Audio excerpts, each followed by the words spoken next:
Oi, galera, tudo bem? Boa noite, tudo certo? Beleza? Então agora aqui a gente vai dar início ao conteúdo, né, aos tópicos que a gente vai abordar então nessa segunda parte da nossa disciplina. Queria falar para vocês que acho que deu bem certo esse primeiro bimestre, né? Então a gente acabou pegando na metade aí, mas acho que a gente conseguiu trabalhar muito bem junto. Gostei muito do desempenho de vocês. E da participação nas atividades. Então acho que a gente conseguiu fazer uma equipe boa aí. E de novo estamos sempre abertos aí para toda possibilidade de ajustar. Então vamos ver aí. Dessa vez agora a gente vai testar mais umas novas metodologias, umas coisas diferentes, né? Então umas maneiras diferentes de trabalhar. E aí a gente vai descobrindo o que funciona melhor para todos nós. Beleza?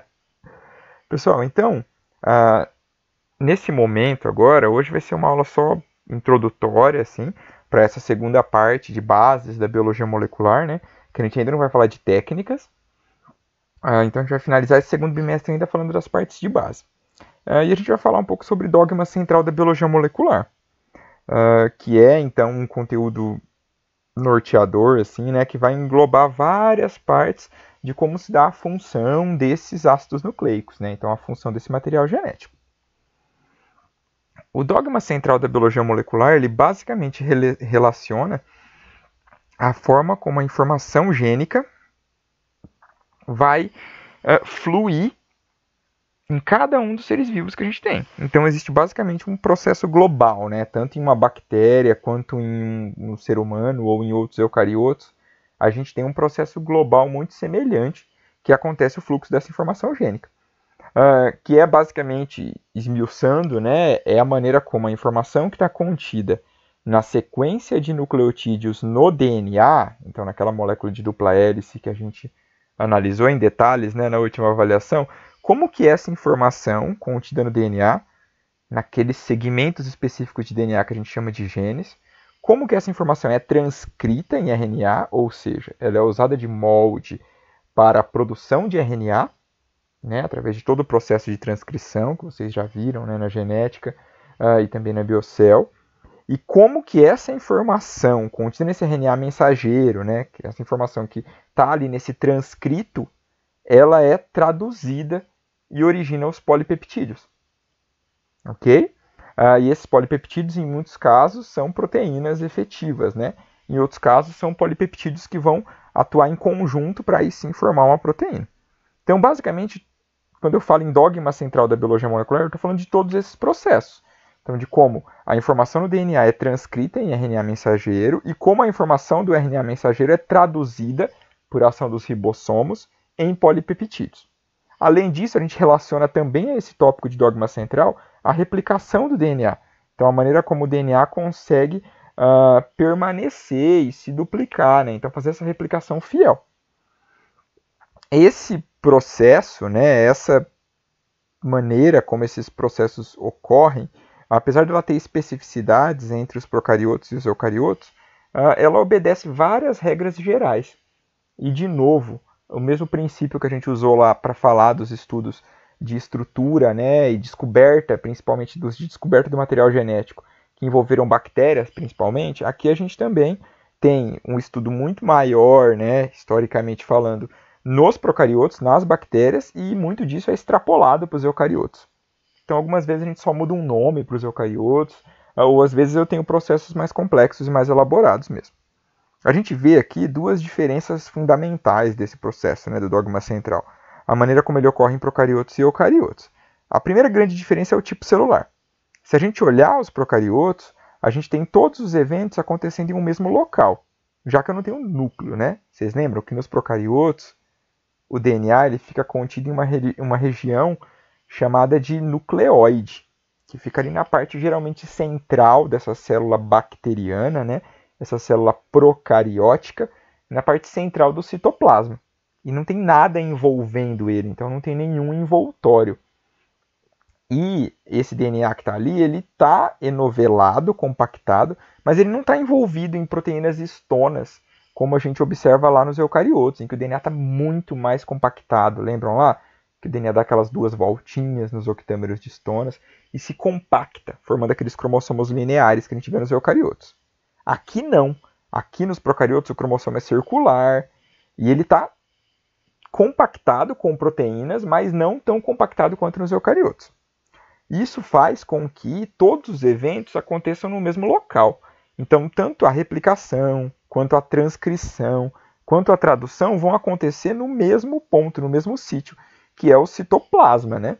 Então, os eventos muitas vezes são simultâneos. Quando a gente estuda a transcrição lá com a RNA polimerase, nos procariotos vai acontecendo essa transcrição, ou seja, a RNA polimerase vai utilizando esse DNA como molde, produzindo o RNA, e ao mesmo tempo, esse RNA mensageiro formado, ele vai sendo utilizado pelos ribossomos para poder produzir os polipeptídeos. Já nos eucariotos, a gente tem a primeira grande diferença, é uma separação espacial. Então a gente tem os eventos de transcrição e processamento inicial acontecendo dentro do núcleo, lembram que células eucarióticas, né, que vai incluir tudo, fungo, tudo que a gente conhece como eucarioto, né, fungos, plantas, protozoários, algas e os animais. Todos esses organismos têm células nucleadas. Então eu tenho o DNA, que é um material genético, que aqui está bem anovelado naqueles octâmeros de histonas, contido dentro desses núcleos. E o processo de transcrição, ele precisa que esse DNA seja desenovelado, pelo menos localmente, para poder produzir um RNA mensageiro. Diferentemente dos procariotos, esse RNA mensageiro produzido, esse RNA mensageiro, esse transcrito primário, ele não é prontamente disponível para ser traduzido. Primeiro porque ele não está no citoplasma, que é onde acontece a tradução, ele está dentro do núcleo. E segundo porque ele precisa passar por um processamento. Lembram lá? Aquilo que vocês viram na genética como splicing. Então, o processamento do RNA mensageiro envolve aquela retirada dos introns, a colocação do cap 5' e a colocação da cauda de poli-A. Depois que isso foi processado, ele sai desse núcleo e no citoplasma ele vai passar por tradução, que é a próxima etapa, né?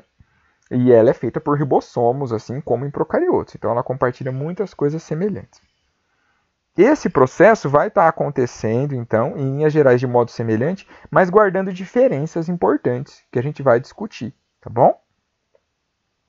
Além disso, a gente lembra que esse dogma central, hoje em dia, ele foi ampliado. Então, ele se relaciona com diversas outras vias de informação biológica, né? E a gente sabe que não é mais linear essa distribuição, né? A gente não tem essa ideia de DNA sendo transcrito em RNA, e sendo traduzido em proteínas, como a gente vê aqui nessa figura. Não é só isso que está acontecendo, a gente tem várias outras possibilidades. Aqui eu já incluo para vocês, por exemplo, o processo de replicação, naquela linha em azul, e a gente vê então esse DNA originando um novo DNA igual a ele mesmo, ou por diversos processos, como mutagênese, recombinação e transposição, esse DNA pode sofrer alterações. Então a gente tem vários processos que vão estar interferindo aí. Além da transcrição, que é basicamente a síntese de RNA a partir do DNA, eu tenho um processo também chamado de transcrição reversa. Ou seja, é o contrário da transcrição, né? Ele acontece em vírus que a gente chama de retrovírus, que é basicamente a produção de DNA a partir de RNA. Então a gente chama isso de transcrição reversa. Acontece em retrovírus, por exemplo, como o vírus do HIV. Tá? É um vírus que tem material genético, o RNA, e ele usa isso para fazer um DNA. Essa enzima, inclusive, é muito importante em várias técnicas de biotecnologia. A enzima que faz esse processo. A gente chama ela de transcriptase reversa. Temos também aqui, ó, essa bolinha em vermelho ao redor do RNA, que a gente chama de replicação de RNA. Então tem vários vírus feitos apenas de RNA que fazem esse processo de replicação de RNA. O coronavírus, por exemplo, é um vírus de RNA. E ele faz esse processo de replicação de RNA também, ok? Então ele tem esse tipo de processo. Temos também vários outros processos associados e interferindo nessas etapas, né? Então a gente tem vários fatores externos que podem interferir em algum momento dessas etapas e inclusive atuar na regulação da expressão desses genes. E completando, então, todo esse processo de expressão gênica, né, de fluxo da informação gênica, a gente tem a informação contida no RNA sendo traduzida em proteínas, né, polipeptídeos, que muitas vezes vão atuar diretamente já como as próprias proteínas. A gente tem que lembrar também que a transcrição dessa informação que está contida nos genes, né, no DNA, em RNA, ela pode gerar o que a gente chama de RNAs funcionais, que são RNAs que vão atuar por si só, como RNA ribossômico, RNA transportador, RNAs de interferência, que não precisam ser traduzidos. Ok? Esse conteúdo, então, por que ele é importante, esse conteúdo de dogma central da biologia molecular? Porque ele é interdisciplinar, vocês já viram, vocês já comentaram sobre ele em várias disciplinas, provavelmente, biologia celular, genética, agora em biomol, a gente vai utilizar ele na biotecnologia. Está envolvido em vários processos de saúde, então vocês podem falar disso em microbiologia, mesmo em fisiologia humana, quando a gente acaba falando de ação de hormônios, isso vai envolver também expressão gênica. Então é um conteúdo interdisciplinar e que se associa com diversos ramos das ciências biológicas, tanto básicas quanto aplicadas. E é, por exemplo, importante para a compreensão do mecanismo de doenças. Isso é um clássico, por exemplo, a anemia falciforme. Okay? Então, na anemia falciforme, a gente tem uma mutação, né? Se vocês olharem a figura aqui, vocês veem no meio aqui, hemoglobina A e hemoglobina S. A hemoglobina A é uma hemoglobina normal, uma cadeia de hemoglobina normal que compõe a hemoglobina em células normais de humanos adultos. Essa hemoglobina A, então o gene que produz, né, que codifica para essa hemoglobina A, se ele sofrer uma mutação, uma troca de uma simples adenina por uma timina, pode acontecer então um fenômeno de substituição que a gente fala, que é uma mutação que gera uma troca de um aminoácido. Ao invés de uma glutamina que eu teria na hemoglobina A, que é a nativa, né, que a gente fala, a gente já passa a ter uma timina que vai gerar então uma valina nessa proteína formada. A troca desse único aminoácido aqui, né, que se deve à troca de um único nucleotídeo, acaba formando uma proteína mal formada, uma proteína não funcional. E essa proteína não funcional, ela forma uma fibra insolúvel de hemoglobina. Isso faz com que a hemoglobina S faça com que a hemácia tenha um formato não funcional. Se vocês olharem à direita ali, a gente tem em A uma hemácia normal e em B uma hemácia falciforme. Nessa hemácia falciforme eu vou ter bastante dessa hemoglobina S. E isso faz com que o indivíduo tenha todos os sintomas da anemia falciforme, envolvendo dificuldade respiratória, problemas de formação de coágulos e outros problemas circulatórios e respiratórios. Então a gente vê como que é. Por que eu falo que isso tem a ver com o dogma central da biologia molecular? Porque é basicamente a troca de um nucleotídeo que está no DNA, né? Quando vocês vêm aqui comparando a hemoglobina A, a sequência da hemoglobina A com a hemoglobina S, e a troca desse nucleotídeo no DNA vai gerar uma troca no transcrito de RNA, que vai gerar uma troca no polipeptídeo formado, ou seja, que troca apenas um único aminoácido. Então todo o conceito de códon, de código genético, ele é importante nesse processo. É importante também na compreensão de processos biotecnológicos. Ok? Então, na produção, por exemplo, de insulina, não sei se vocês sabem hoje em dia, né? Então, indivíduos diabéticos, eles precisam, alguns tipos, né, de indivíduos diabéticos, eles são insulino-dependentes. Aqueles que têm, né, uma falha na produção de insulina pelas células beta-pancreáticas, eles são insulino-dependentes. E o que quer dizer isso? Quer dizer que eles precisam receber insulina de uma fonte externa.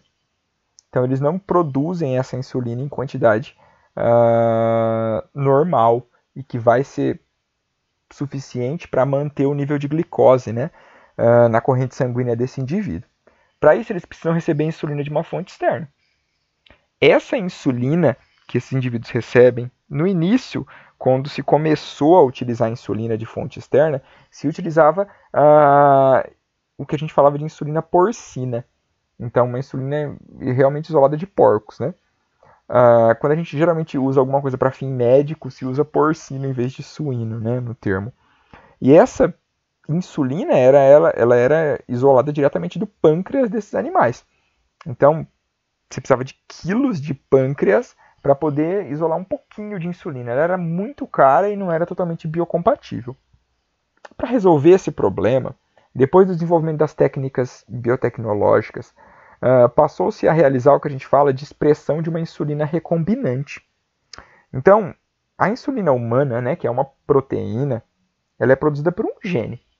Então, um segmento de DNA, que está ali, ó, se a gente olhar na figura aqui, vocês vão ver células pancreáticas humanas, aqui em laranja, né? Aqui em cima, ok? Vocês vão ver células pancreáticas aqui. Essas células pancreáticas, elas produzem normalmente essa insulina e essa insulina é liberada na corrente sanguínea. O que foi feito? Por biotecnologia, foi identificado esse gene que produzia essa insulina. Então, como que ele produzia? Bom, ele era transcrito, traduzido e gerava a insulina depois de todo um processo de preparação dessa molécula. Esse gene foi isolado e foi combinado em uma bactéria. A gente vai ver esse processo, tá, galera? Aqui não é, a ideia não é passar esse processo para vocês agora, é só para vocês entenderem por que é importante compreender o dogma central da biologia molecular. Esse gene foi, então, combinado com um outro segmento de DNA que foi inserido em uma bactéria. Por que em uma bactéria? Por exemplo, uma E. coli. Porque a bactéria consegue sintetizar proteínas e se multiplicar de maneira muito mais rápida. E ela é muito mais fácil de cultivar em laboratório do que uma célula animal. Essa bactéria, agora com esse gene recombinante, então, o que a gente fala que é um vetor, né, de DNA recombinante, estão vendo aqui que eu tenho um pedacinho vermelho que veio do DNA humano e o pedaço azul, que é um pedaço da bactéria, eles foram combinados e formam uma molécula única. A bactéria, então, sem perceber, passa a começar a expressar esse gene que tem relação com a produção da insulina. Então, esse gene que é o gene que leva à produção da insulina. E a insulina, que é um polipeptídeo, passa a ser produzida em grande quantidade por essas células bacterianas, as células procarióticas.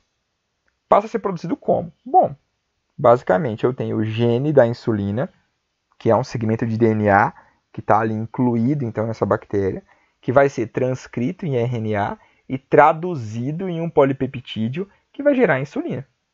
Essa insulina, ela vai ser então isolada a partir do cultivo de várias dessas bactérias e eu tenho então uma insulina idêntica à humana, porque é uma insulina humana recombinante. Ok? Eu posso usar isso, em vez de isolar de um animal, eu utilizo essa insulina que ela é muito mais biocompatível e depois que foi desenvolvida a tecnologia, ela é muito mais barata a produção, né? Outra, por que aprender o dogma central da biologia molecular? Bom, é um componente curricular de biologia no ensino médio. Então, quando a gente vai dar aula lá no ensino médio, a gente precisa ensinar esse conteúdo. Em alguns livros, né, ele está incluído nos conteúdos do primeiro ano, em alguns livros nos conteúdos do terceiro ano. Na verdade, ele é um conteúdo mais presente, digamos, em termos de corpo, no conteúdo do primeiro ano. Mas, como a parte de genética está relacionada com o terceiro ano, a gente tem essa possibilidade de andar com esse conteúdo ou no primeiro ano do ensino médio ou no terceiro ano do ensino médio. É um conteúdo que, do ensino médio, e até mesmo a gente pode falar na faculdade, para muitos alunos que não são da área, acabam tendo um pouco mais de dificuldade por ser um conteúdo que exige um pouco de abstração. Então a gente precisa pensar no tópico, tentar entender o tópico e tentar entender um processo que está acontecendo em uma escala muito pequenininha. E às vezes é difícil fazer essa abstração, né? E conseguir construir esse pensamento, esse raciocínio desse processo acontecendo. Nós, como professores, né, licenciados, quando vamos atuar no ensino médio, cabe a gente fazer o que a gente chama de transposição didática. Pegar esse conteúdo que é elaborado, que é cheio de detalhes, e simplificar ele, trazer ele a uma leitura que o aluno entenda. Isso não quer dizer esvaziar o conteúdo. Eu vou passar o conteúdo, mas de uma maneira que o aluno consiga entender. Aqui eu tenho, por exemplo, um exemplo desse conteúdo sendo abordado no livro do Amabis e Marto. Então aqui eu tenho um parágrafo sobre a duplicação, uma figurinha, e aqui sobre a transcrição. Então eu tenho esse conteúdo sendo abordado, ok? Nos livros didáticos. Essa é a ideia da nossa atividade inicial dessa parte do conteúdo de biologia molecular. O que a gente vai ter, basicamente, galera? Isso é uma atividade preparatória. Isso não foi uma aula completa de dogma central, né? Foi uma aula só introdutória. Vocês já viram esse conteúdo também, com diferentes aspectos, uma pincelada em biocel e mais detalhada em genética. E isso faz parte, de novo, do nosso conteúdo, mas agora com um outro viés, né, um pouquinho mais detalhado, né, nos detalhes moleculares. Para a gente poder iniciar esse conteúdo, para servir de duas coisas essa atividade. Vai servir para vocês retomarem o conteúdo de dogma central da biologia molecular, que vai ser importante para a gente entender os próximos tópicos de biomol. E vai servir para a gente fazer um exercício, de certa maneira, interdisciplinar com a parte de licenciatura. Então, a gente vai ver um pouquinho sobre a aplicação do conteúdo. O que a gente vai precisar fazer? É uma atividade, basicamente, de transposição didática do conteúdo de dogma central da biologia molecular para alunos do ensino médio. Ok? Então, o que a gente vai, basicamente, fazer? A gente vai ter que elaborar um material didático a nível de ensino médio, como uma atividade de aplicação de licenciatura. Né? A gente não vai aplicar nesse momento agora, mas seria essa a ideia. Né? Pensem como um professor de biologia do ensino médio. Vocês vão poder fazer isso em duplas, ok? Então, em duplas ou individual, vocês escolhem, tá? E para entrega no dia 6/7, valendo 3 pontos. Então, de novo, para a gente não focar a nossa nota toda em avaliação, a gente vai tirar um pouco dessa nota de avaliação para essa atividade na forma de trabalhos. Como que vai funcionar esse trabalho? O que é esse material didático? Então, basicamente, quando a gente fala material didático, parece muita coisa, às vezes, ou uma coisa complexa, mas não é. Pensem assim. É uma atividade que vocês vão trabalhar com conteúdo a nível de ensino médio.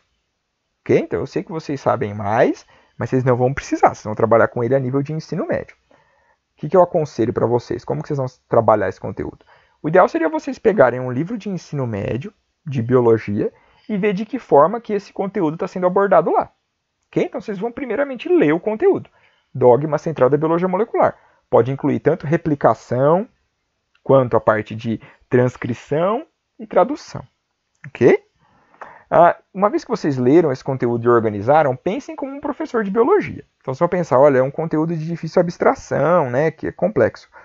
Como que eu posso fazer um resumo desse conteúdo de uma maneira que o meu aluno tenha melhor compreensão? Então, eu vou apresentar o conteúdo, mas eu vou tentar apresentar esse conteúdo de uma maneira mais didática. Mais didática possível. Então, é um resumo do conteúdo de 3 a 5 páginas. Ok? Então, essa é a primeira parte. Então, vocês vão ler esse conteúdo, retomar esse conteúdo e fazer um resumo de 3 a 5 páginas a nível de ensino médio. Pensem como um professor de biologia, ok? E aí, junto com esse resumo, ele pode ser feito digitado, normal. Só que junto com ele, eu vou pedir um outro exercício que é bom também. Vai ser bom tanto para vocês retomarem o conteúdo, como para a gente pensar na atividade como docente mesmo, né, como licenciado.